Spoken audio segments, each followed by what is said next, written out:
نحمدہ و نصلی علی رسولہ الکریم بسم اللہ الرحمن الرحیم وما علینا الا البلاغ المبین۔ اللہ تبارک و تعالیٰ کے فضل و کرم سے دعوت دین کے اعتبار سے برطانیہ کی جماعت انتہائی فعالیت سے اپنا بھرپور کردار ادا کر رہی ہے۔ ہر سال اللہ تبارک و تعالیٰ کے فضل و کرم سے مجھے بھی سالانہ اسلامی دعوت کانفرنس میں حاضر ہونے کا موقع ملتا ہے، جس میں مختلف موضوعات پر مقررین پوری دنیا سے آتے اور بہترین انداز میں اظہار حال فرماتے ہیں۔ میں بھی اپنی چند گزارشات کو ہمیشہ اپنے قارئین اور سامعین کے سامنے رکھتا رہتا ہوں۔ اس دفعہ بھی اسلامی دعوت کانفرنس شرکت کا بھرپور ارادہ تھا، لیکن ناسادی طبع کی وجہ سے حاضری کا موقع نہ مل سکا۔ بھائی شریف اللہ شاہد، حافظ حبیب الرحمن مسلسل رابطے میں رہے۔ انشاءاللہ ان کو اس امر کی یقین دہانی کروائی ہے کہ اگست میں لازماً سرزمین برطانیہ پر دعوت دین کے حوالے سے حاضری ہوگی۔ یقیناً آج کا دن اس اعتبار سے انتہائی خوشی اور مسرت کا دن ہے کہ مرکزی جمعیت کے زیر اہتمام بڑی تعداد میں لوگ اللہ تبارک و تعالیٰ کے فضل و کرم سے مرکز ام القریٰ کی اس افتتاحی تقریب کے موقع پر ہونے والی اسلامی دعوت کانفرنس شرکت کے لیے موجود ہوں گے۔ میں بھی فاصلے پر ہونے کے باوجود شرکائے مجلس میں اپنا نام درج کروانا اپنے لیے باعث سعادت سمجھتا ہوں۔ چنانچہ اس حوالے سے میں آپ کے سامنے اس بات کو رکھنا چاہتا ہوں کہ اللہ تبارک و تعالیٰ کے فضل و کرم سے یہ اللہ تبارک و تعالیٰ کا ہمارے اوپر بہت بڑا احسان ہے کہ اللہ تبارک و تعالیٰ نے ہمیں راہ ہدایت اور راہ حق کا پتہ بتلایا اور دین اسلام کے ساتھ ہمیں وابستگی اختیار کرنے کا موقع اور شرف عطا کیا۔ یقیناً دین اللہ تبارک و تعالیٰ کی اتنی بڑی نعمت ہے کہ اس کی عدم موجودگی کے اندر کوئی بھی نعمت اپنا بدن نہیں رکھتی، ہر نعمت بے بدن ہو کے رہ جاتی ہے۔ فرعون ایک وقت کا سردار اور بادشاہ تھا، لیکن ایمان کی نعمت سے محروم ہونے کی وجہ سے راندہ درگاہ ہو گیا۔ قارون سرمایہ دار تھا، لیکن اللہ تبارک و تعالیٰ نے اس کے راہ ہدایت پہ نہ ہونے کی وجہ سے، اس کے گھمنڈ کی وجہ سے اس کو زمین کے اندر دھنسا دیا۔ شداد باعث عبرت اور لوگوں کے لیے حسرت اور یاس کی ایک تصویر بن گیا۔ ابو لہب صاحب قبیلہ کنبہ ہونے کے باوجود چونکہ راہ ہدایت کا متلاشی نہیں تھا، اس لیے اللہ تبارک و تعالیٰ نے قرآن مجید میں مستقل صورت اس کی مذمت میں نازل فرما کے اس بات کو واضح فرما دیا کہ جو راہ ہدایت میں نہیں ہوتا، دنیا کی ہاں کتنی بھی نعمتیں اس کے پاس کیوں موجود نہ ہوں، وہ ساری کی ساری نعمتیں بے کیف بھی ہیں اور بے معنی بھی ہیں۔ اس کے مد مقابل جب اللہ تبارک و تعالیٰ کسی کو ایمان کی نعمت سے بہرور کر دیتے ہیں تو ہر نعمت اس کے ساتھ معنی خیز ہو جاتی ہے۔ جب ایمان والا سردار ہوتا ہے تو وہ سیدنا صدیق اکبر کا ایک جو ہے اس میں ایک جھلک نظر آتی ہے۔ جب ایمان والا صاحب منصب ہوتا ہے تو حضرت فاروق اعظم کا کردار ہمارے سامنے آتا ہے۔ جب صاحب ثروت اور صاحب سرمایہ ایمان والا ہوتا ہے تو سیدنا عثمان ذو النورین اور حضرت عبد الرحمن ابن عوف کا عظیم کردار ہمارے سامنے آتا ہے۔ اور جب کوئی بوریا نشین، کوئی اللہ تبارک و تعالیٰ کے آستانے پہ جھکنے والا، کوئی شب زندہ دار، تہجد گزار اور صبح و ہیزی کے اندر اپنی زندگی کو بتانے والا کردار ہمارے سامنے آتا ہے تو سیدنا علی المرتضیٰ جیسی صورتیں ہمارے سامنے ابھر کے ہمارے سامنے آ جاتی ہیں کہ اللہ تبارک و تعالیٰ نے آپ کو عبادت و ریاضت میں انتہائی بلند مقام عطا فرما کر رہتی دنیا تک کے لیے ایک مثال بنا دیا۔ چنانچہ ہم اس دور پر آشوب میں، جب کہ مادی کشمکش اپنے پورے عروج کے اوپر ہے اور ہر شخص مادی مال و اسباب کو جمع کرنا اپنے لیے باعث فخر اور اپنے لیے باعث عزت اور افتخار سمجھتا ہے، ہمیں اپنے ایمان کو بچانا اور اس کو بڑھانا، اس کی فکر ہر وقت ہمیں دامن گیر رہنی چاہیے۔ اللہ تبارک و تعالیٰ نے کلام حمید میں ثمر کا اعلان فرما دیا، قُوا أَنفُسَكُمْ وَأَهْلِيكُمْ نَارًا وَقُودُهَا النَّاسُ وَالْحِجَارَةُ، اپنے آپ کو بھی اور اپنے اہل خانہ کو بھی آگ کے عذاب سے بچا لو جس کا ایندھن انسان اور پتھر ہوں گے۔ تو میں اس بات کو اس موقع پر کرنا آپ کے سامنے از حد ضروری سمجھتا ہوں کہ اللہ تبارک و تعالیٰ کے فضل و کرم سے اس دور کے اندر اپنے آپ کو بھی جہنم کی آگ سے بچانا اور اپنے اہل خانہ کو بھی جہنم کی آگ سے بچانا، یہ وہ سب سے بڑی ذمہ داری ہے جو ہمارے ناتواں کندھوں کے اوپر عائد ہوتی ہے۔ ہم یورپ کی سرزمین میں اگر یہ بات سمجھتے ہیں، ہم نے ایک بڑے گھر کو حاصل کر لیا، سرمایہ کو اکٹھا کر لیا، بینک بیلنس کو بنا لیا، گاڑیوں کو اپنی سواری اور اپنی آمد و رفت کے لیے حاصل کرنے میں کامیابی کو حاصل کر لیا، اور یہ سمجھ لیا کہ سارے کے سارے کام کرنے کے ساتھ ہم کامیاب ہو چکے ہیں،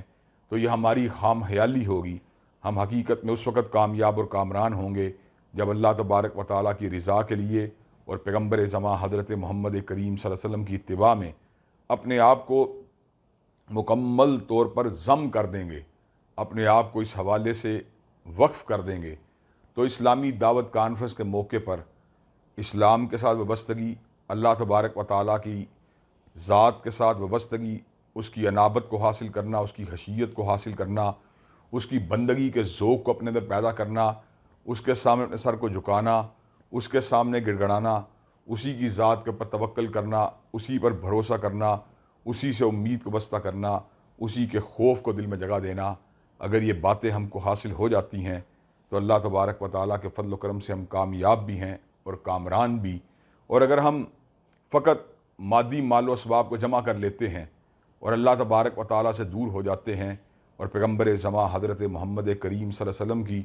شریعت کو اور آپ کی تعلیمات کو فراموش کر دیتے ہیں، تو یوں سمجھیے ہم نے کچھ بھی حاصل نہیں کیا۔ اللہ تبارک و تعالیٰ نے سورہ نازیات میں 2 طرح کی جماعتوں کا ذکر کیا۔ ایک جماعت وہ جو دنیا کے جھمیلوں کے اندر اپنے آپ کو وقف کر گئی، تو اللہ تبارک و تعالیٰ فرماتے ہیں فَأَمَّا مَن طَغَىٰ وَآثَرَ الْحَيَاةَ الدُّنْيَا فَإِنَّ الْجَحِيمَ هِيَ الْمَأْوَىٰ، کہ جس نے دنیا کی زندگانی کو اپنا پرائرٹی کے اوپر رکھا اور طغیانی کے راستے کو اختیار کیا، تو اس کا ٹھکانہ جہنم کے انگارے ہوں گے۔ اور اس کے مد مقابل جو شخص اللہ کے سامنے کھڑے ہونے سے ڈر گیا اور اس نے اپنی خواہش کو دبا لیا، تو اس کا ٹھکانہ اللہ تبارک و تعالیٰ کے فضل و کرم سے جنت ہوگی۔ اپنی خواہش کو دبانے والا اور اللہ کے سامنے جواب دہی کے احساس سے لبریز ہونے والا شخص یقیناً ہر اعتبار سے کامیاب اور کامران ہے۔ لیکن یہ چیزیں ہمیں کیوں کر حاصل ہوں گی؟ یہ باتیں ہمیں تب حاصل ہوں گی جب ہم نفع بخش علم یعنی علم دین کو حاصل کریں گے۔ علم دین آج ہماری پرائرٹیز کے اندر موجود نہیں ہے۔ ہم یہ بات سمجھتے ہیں شاید علم دین کو حاصل کرنا یہ ان لوگوں کی ذمہ داری ہے جو مساجد کو چلانے والے ہیں، جو مدارس کے اساتذہ ہیں، اور اس کو ہم نے اپنی پرائرٹیز کے اندر بالکل جو ہے نچلے لیول کے اوپر لے کے آ چکے ہیں، یا ہم نے اس کو یکسر نظر انداز کر دیا ہے۔ ہمیں اس بات کو ذہن میں رکھنا چاہیے کہ اتنا دینی علم حاصل کرنا جتنا زندگی گزارنے کے لیے ضروری ہو، اور جتنا ہمارے پیشے سے متعلق جس میں رہنمائی موجود ہو، وہ ہم سب کے اوپر فرض ہے۔ اور اس فرض کی ادائیگی میں اگر ہم کوتاہی کرتے ہیں تو یقیناً ہمیں اللہ تبارک و تعالیٰ کے سامنے جواب دہ ہونا پڑے گا۔ اللہ تبارک و تعالیٰ نے قرآن مجید میں 2 عظیم الشان بادشاہوں کا ذکر کیا، جن کو اللہ تبارک و تعالیٰ نے عظیم الشان سلطنت بھی عطا کی تھی اور بادشاہت کی نعمت سے بھی نوازا تھا۔ حضرت داؤد علیہ السلام کہ جن کے ہمراہ پہاڑ اور پرندے بھی تسبیح کو بیان کیا کرتے تھے، اور حضرت سلیمان کہ جن کے دربار میں جنات، انسان، پرندے، حیوانات سب کے نمائندگی موجود ہوا کرتے تھے، اور اللہ تبارک و تعالیٰ نے جن کو حشرات الارض کی بولیاں بھی سمجھائی تھیں۔ اللہ تبارک و تعالیٰ نے اتنی عظیم الشان نعمتوں کو عطا کرنے کے باوجود جو اپنے فضل بے پایہ کا جب ذکر کیا تو علم کی نعمت کا ذکر کیا، اور ارشاد فرمایا وَلَقَدْ آتَيْنَا دَاوُودَ وَسُلَيْمَانَ عِلْمًا، کہ ہم نے داؤد اور سلیمان علیہ السلام کو علم کی نعمت سے نوازا تھا، اور انہوں نے اللہ تبارک و تعالیٰ کی اس نعمت بے پایہ کا پھر شکریہ بھی ادا کیا، اور یہ الفاظ کہے الحمدللہ الذی فضلنا علی کثیر من عبادہ المومنین، اس اللہ کے لیے تمام تعریفیں ہیں جس نے ہمیں اپنی مخلوقات میں سے بہت سے لوگوں کے اوپر فضیلت عطا کی ہے۔ اسی طرح اللہ تبارک و تعالیٰ علم ہی کے حوالے سے ارشاد فرماتے ہیں انما یخشی اللہ من عبادہ العلماء، کہ بے شک اللہ تبارک و تعالیٰ کی حیثیت کو اختیار کرنے والے اس کے عالم بندے ہوتے ہیں۔ جو علم ترقی کرتا ہے تو اللہ تبارک و تعالیٰ کی حیثیت میں اور اس کی انابت میں اور اس کی بندگی میں بھی اضافہ ہوتا چلا جاتا ہے۔ چنانچہ ہمیں اپنے پرائرٹیز کے اندر جب ہم پرائرٹیز اپنی سیٹ کرتے ہیں تو ان کے اندر علم دین کے حصول کی پرائرٹی کو بھی سیٹ کرنا چاہیے۔ جامعہ ام القریٰ کا قیام یقیناً اس اعتبار سے خوش آئند ہے کہ یہاں سے علم دین کی شمعیں پھوٹیں گی اور یہاں سے نکلنے والی جو اللہ تبارک و تعالیٰ کے دین سے متعلقہ تعلیمات ہیں وہ اللہ تبارک و تعالیٰ کے فضل و کرم سے فقط بریڈ فورڈ کے علاقے کو نہیں بلکہ پورے کے پورے برطانیہ کو منور کرنے کا سبب بن جائیں گی انشاءاللہ۔ یہ مساجد کا قیام، یہ مدارس کا قیام، یہ اللہ تبارک و تعالیٰ کی بندگی سے متعلقہ انسٹیٹیوٹس کا قیام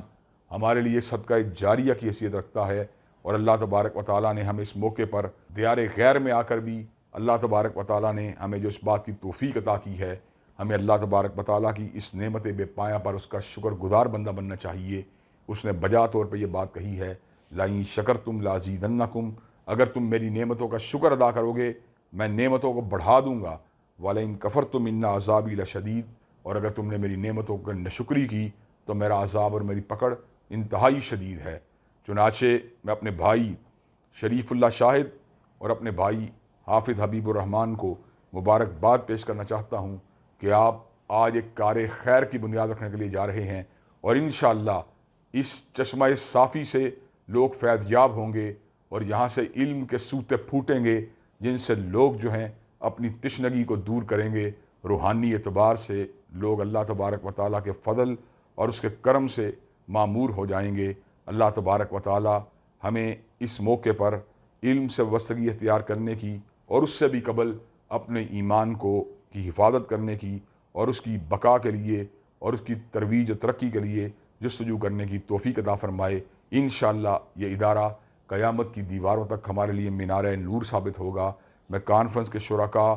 منتظمین اور جتنے مہمان ہیں ان کا خصوصیت سے شکریہ ادا کرنا چاہتا ہوں۔ اللہ تبارک و تعالی ہم سب کو دین پر چلنے کی توفیق دے۔ وآخر دعوانا ان الحمد للہ رب العالمین۔